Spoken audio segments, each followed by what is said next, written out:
এক্সৰ কাৰণে এটা গান গাম যদি ভাল লাগে শ্বেয়াৰ কৰিবা ওকে 1 2 3 কুকুৰ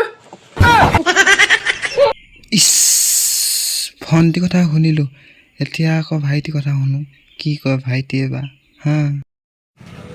গাইস ইন্দিত কল মানে কেলা চুলি মানে বাল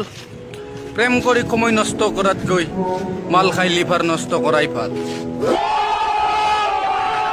ইস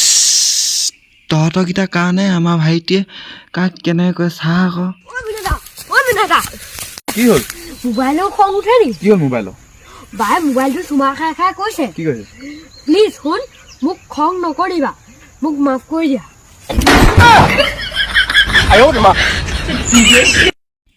যি নহ'লো গাইজ যি কি নহওক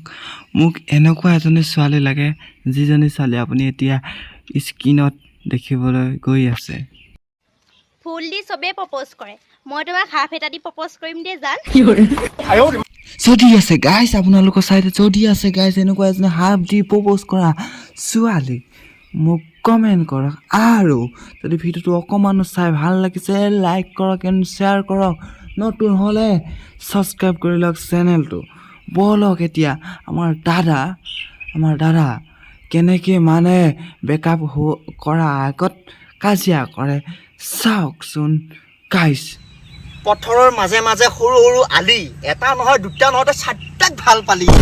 ভাল বুলি ভাবি তোক ভাল পালো তইও ওলালি বজাৰৰ সেই পচা আলু ভাবছা নেকি নিজকে বহুত চালো হোৱাটছআপ হেক কৰি তোৰ গোটাই মেছেজ চালো কাজিৰঙাত থাকে এশিঙীয়া গড় তই যিটো জীয়াৰ লগত চেনি খাই আছা তাইও মোৰ লগৰ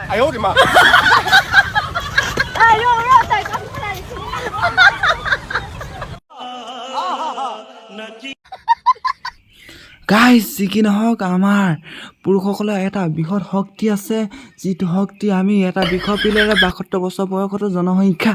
বৃদ্ধি কৰিব পাৰোঁ গতিকে আমাৰ পুৰুষসকলে এনেকুৱা চিন্তা নানে যেন নিজকে দুৰ্বল বুলি ধন্যবাদ।